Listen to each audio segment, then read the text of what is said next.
네, 안녕하세요. 셀피 성형외과의 김준호 원장입니다. 오늘은 가슴 수술에 대해서 또 말씀을 드릴 텐데 많은 분들이 궁금해하실 수 있는 질문에 대해서 A컵인데 D컵으로 정말 큰 가슴으로 수술이 가능한가요? 라는 주제로 좀 말씀을 드려보려고 합니다. 먼저 결론부터 말씀드리면 가능은 합니다. 하지만 반대로 불가능한 경우도 있습니다. 너무 뻔한 대답이죠. 그래서 오늘은 그런 뻔한 대답, 뻔한 주제를 가지고 A컵에서 D컵으로 불가능한 경우, 이런 경우에 대해서 말씀드리도록 하겠습니다. 단순히 가슴 수술을 할 때는 컵수만 늘린다고 해서 누구나 원하는 결과를 가지는 건 아니거든요.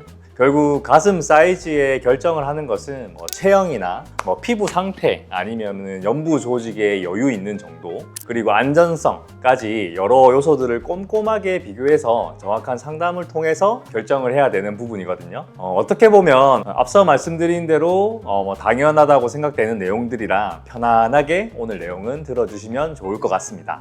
첫 번째는 체형의 밸런스 문제라고 생각하시면 되고요. 가슴 수술이라는 거는 단순히 크게 만드는 목적도 있지만 그게 전부는 아니고 전체적으로 봤을 때는 내 몸과 정말 잘 어울려야 예쁘고 자연스럽고 예쁜 가슴이 될 수 있거든요.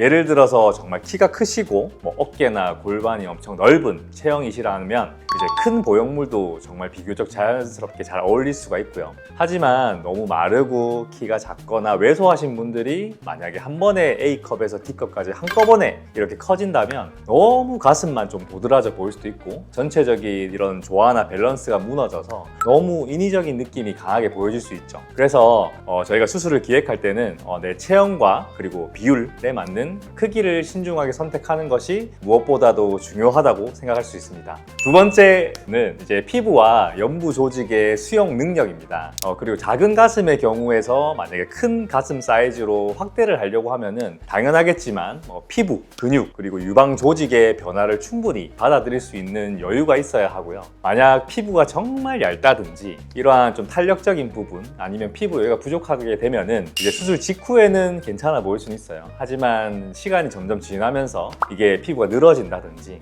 아니면 주름이라든지 아니면 살이 튼다든지 이런 부분이 생길 수가 있습니다. 이는 단순하게 그냥 미용적인 문제를 떠나서 가슴 모양에 대한 자체가 변형이 되거나 아니면 좀 불규칙해 보일 수 있다는 점에서 주의가 좀 필요한 부분입니다. 또한 이러한 유방 조직이나 피부의 여유가 부족하신 분들은 큰 보형물을 이제 넣었을 경우에는 보형물의 가장자리가 만져지는 현상이 생길 수도 있고요. 들어보실지 모르겠지만 리플링이라고 하는 현상이 있습니다. 리플링이라는 거는 말 그대로 이제 보형물을 넣으면 이게 똑바로 들어가는 게 아니고 약간 주름지는 형태가 되거든요. 그런 주름이 이제 피부 위로 드러나서 조금 피부 쪽이 쭈글쭈글해 보인다든지 물결처럼 나타나는 현상이 생길 수가 있습니다.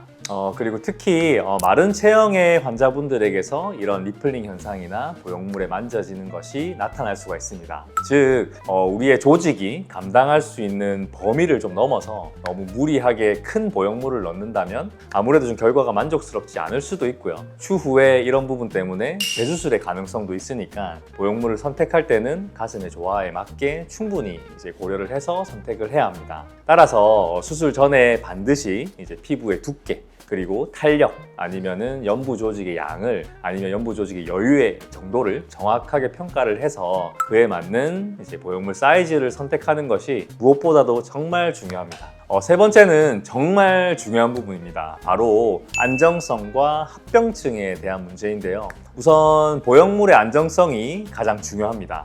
이제 아실지 모르겠지만 6년 전에 이제 엘러간 텍스처 가슴 보형물 이슈를 아시는 분들도 계실 텐데요. 문제가 된 건 엘러간의 이제 표면이 거친 텍스처드 보형물이었습니다. 텍스처 보형물이라고 하면은 이제 유방 보형물을 보시면 여러 가지 종류가 있는데 표면이 거칠거칠한 보형물이 있거든요. 그래서 이러한 거친 면이 이제 우리의 조직들과 반응을 하면서 내 면역 세포를 자극해서 악성 림프종이 생긴 사례들이 보고되었던 건데 해당 보형물이 이제 림프종이라는 어떻게 보면 희귀암과 관련이 연관이 있다고 보고 이제 한국에서도 그 제품에 대해서 사용이 중단되고 리콜 사태를 일으킨 적이 있습니다. 그리고 그 이후에 해당 사건 이후에 표면이 이제 매끈한 스무스 타입의 보형물로 사용하는 것이 약간 원칙처럼 이제 되었고 실제로 많은 성형외과에서 대부분 스무스 보형물을 사용을 하고 있습니다. 그래서 이러한 보형물을 사용한 사용함으로써 안정성을 확보하고 이제 합병증에 대한 위험을 줄이는 것이 정말 중요합니다.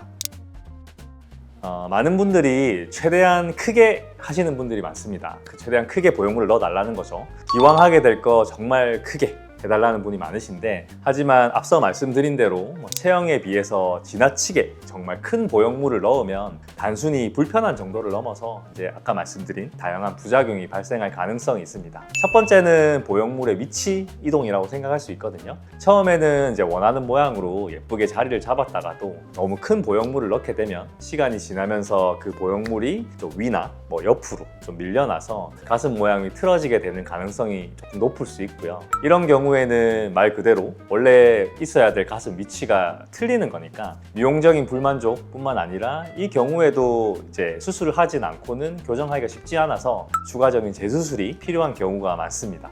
그리고 이제 간과하기 쉬운 부분이 흉곽 압박으로 인한 통증이라고 생각하시면 되는데, 보형물이 내 몸에 맞는 범위를 벗어나게 되면 아무래도 보형물이 크기 때문에 내 흉곽을 누르는 정도가 심해지겠죠. 그러면은 아무래도 불편감이나 통증을 유발할 수도 있고, 이 때문에 일상생활에 따라서 이제 큰 영향을 줄 수도 있습니다. 그리고 마지막으로는 큰 보형물과의 연관성은 좀 낮을 수는 있습니다. 그렇지만 발생 가능한 증상은 구형구축, 많이 들어보셨죠? 가슴 수술 하시게 될 분들은 정말 많이 들어보셨을 합병증 중에 하나인데, 이제 구형구축이란 거는 말 그대로 보형물이 구형으로 구축된다는 말이거든요. 그래서 구형구축의 원인에는 이제 큰 보형물은 좀 사실상 가능성이 낮긴 하지만 세균 감염 등 정말 원인이 있지만, 이제 큰 보형물을 만약에 넣었을 경우에는 보형물이 주변 조직에 의해서 압박을 많이 받을 겁니다. 그렇게 되면 아무래도 이제 구형으로 이제 구축이 생겨 이제 모양이 좀 망가지는 구형구축의 발생이 가능성이 정말 낮긴 하지만 가능하기 때문에 그런 부분에 대해서도 조심하셔야 됩니다.